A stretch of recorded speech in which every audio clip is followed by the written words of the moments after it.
Selamat kembali di R Entertainment, selamat kembali di Golden Cross Playlist. Seperti biasa hari ini kita akan melanjutkan review saham part yang ke-442. Namun sebelumnya bagi teman-teman yang mungkin belum subscribe channel YouTube ini, sekali lagi jangan lupa tekan tombol subscribe, nyalakan lonceng notifikasinya agar teman-teman tidak pernah ketinggalan informasi-informasi terbaru dari channel ini. Di part yang ke-442 kali ini kita akan kembali mereview 6 saham, di mana ada saham IATA, ada PNLF, ada BCAP, ada Jaya, MPPA, dan ada saham MLPL. Kita langsung masuk ke saham pertama, yaitu saham Indonesia Transport and Infrastructure Tbk atau IATA, di mana saham IATA ini sejak beberapa hari sebelumnya itu mengalami rally yang cukup baik dari harga terendahnya di 56, kemudian bergerak sampai sempat menyentuh angka 85 dalam 40 hari terakhir, dan kemudian level penting di 78 sampai saat ini masih belum berhasil ditembus. Dalam perdagangan hari Jumat kemarin, IATA cuman mentok di 77. Setelah itu dia kembali turun ya. Dan ini cukup perlu kita waspadai bersama, karena 78 ini merupakan area resist terkuatnya area PBH. Tentu ketika dia tidak mampu untuk menembus area 78, potensi koreksi itu ada dengan target penurunan menuju ke 66.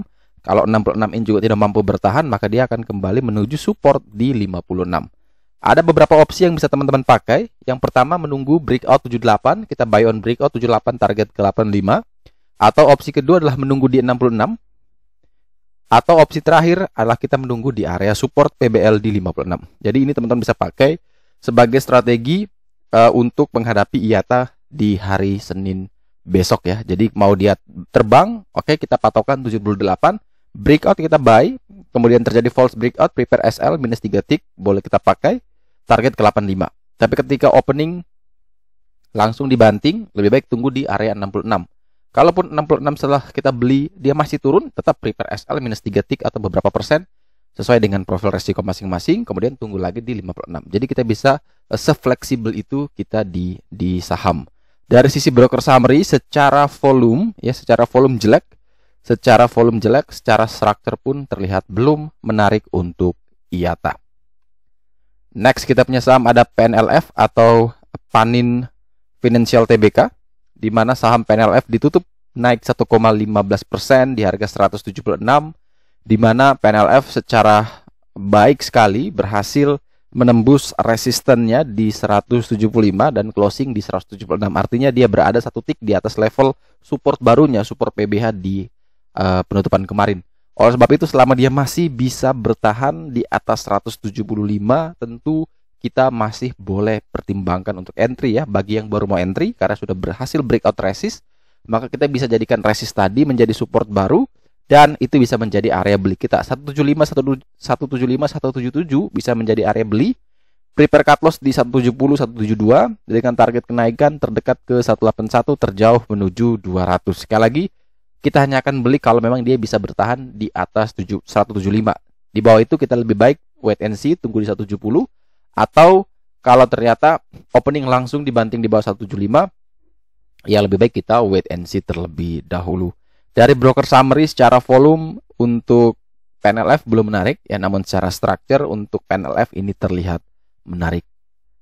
Selanjutnya kita punya saham BCAP ya, MNC Capital Indonesia, di mana saham ini kembali naik 13,24% di harga 154. Ini selalu saya bilang full body candle ya, kenaikan atas mentok tertinggi 154 ya, closingnya juga 154. Itu biasanya masih memungkinkan, punya potensi untuk bisa terus rally besoknya, walaupun bisa jadi besok akan membentuk seperti ini nih ya. Ini akan ada shadow di atasnya, ada upper shadow. Jadi ketika besok dia naik ya jangan sampai kita kejar-kejaran, karena bisa potensi dia turun dan akhirnya closing di merah. Jadi jangan sampai kita nyangkut ya. Ketika mau fast trading, mau scalping, maka tentu kita harus segera ambil keputusan buy. Kalau mau sell langsung sell. Jadi jangan ditahan lama. Kalau mau swing, tentu swing yang terbaik adalah belilah ketika dia sedang koreksi, bukan dia sedang naik ya. Jadi swing terbaik adalah kita ambil saat dia lagi koreksi dan konsolidasi. Itu kita ambil. Tapi kalau scalping, tentu kita ambil ketika dia sedang rally dengan memanfaatkan momentum beberapa tick untuk kita menghasilkan cuan. Jadi jangan simpan lama. Nah, untuk BCAP sendiri memang bisa dipakai untuk scalping, asalkan teman-teman tahu caranya. Kalau tidak tahu, lebih baik jangan coba-coba. Nah, ini coba saya bantu juga dengan technical chart pada umumnya, bahwa di sini ketika kita coba menarik Fibonacci retracement untuk menentukan sejauh mana lagi BCAP ini masih bisa terus melanjutkan, maka di sini bisa ditemukan bahwa saham BCAP sendiri tertahan di area penting 154. Itu adalah area yang sebelumnya pernah juga dicapai ya, walaupun beberapa hari sebelumnya itu atau beberapa candle sebelumnya itu cuma membentuk shadow. Tapi kali ini dia full body candle dan memungkinkan ya untuk BCAP menuju ke 165 di area berikutnya sebagai resist. Bagi yang mau beli, tentu selama dia masih bertahan di 149 sampai dengan 154, kita masih boleh entry, tapi di bawah 149 wajib untuk cut loss karena potensi untuk MNC Capital ini berpeluang koreksi kembali ke 123 sampai dengan 127. Jadi hati-hati, targetnya masih terlihat di 165 ya. Kalau 165 tembus, next resist di 180. 180 tembus, next resist di 206 208. Dan kalau 206 208 tembus, terakhir dia akan menuju ke 222 sampai dengan 224. Jadi itu beberapa resist yang bisa kita pakai. Kemarin volumenya juga masih bagus, MACD juga bergerak cukup curam, jadi tetap waspada buat teman-teman, jangan sampai teman-teman nyangkut ya. Hati-hati seperti histori sebelumnya di mana naiknya cukup kencang, kemudian shadow dan dibanting. Hati-hati ya, ini belum ada shadow panjang seperti itu. Jangan sampai teman-teman yang menjadi sejarahnya ya nyangkut di pucuk lagi. Ini dia masih memang belum punya banyak shadow, tapi ketika dia sudah shadow maka hati-hati, potensi dia akan turun kembali itu terbuka lebar. Jadi belajar dari histori biar kita tidak kembali menjadi orang yang nyangkut di pucuk. Dari sisi broker summary, secara volume, secara structure, BCAP masih sangat terlihat menarik. Oke, sebelum lanjut untuk mereview ketiga saham terakhir, teman-teman, bagi yang mau belajar strategi bandermologi bersama saya sendiri, teman-teman bisa buka website joranvest.com, kemudian pilih webinar, kemudian pilih webinar ini, Bandermologi 101 Belajar Strategi Bandar. Webinar akan diadakan di hari Sabtu 12 Februari jam setengah 7 malam sampai dengan jam 8 malam melalui Zoom. Atau kalau teman-teman mau cepatnya bisa klik bit.ly/webinar bandar, nanti akan langsung masuk dan teman-teman bisa segera registrasi. Berikutnya kita punya saham Jaya, di mana saham ini ditutup 1,91%, mengalami kenaikan dan closingnya di 160. Saham Armada Berjaya Trans Tbk ini sedang berjuang untuk menembus area resist terpenting di 164. Ini kalau bisa tembus, maka potensi upside-nya terbuka sangat lebar dengan target berikutnya ke 218.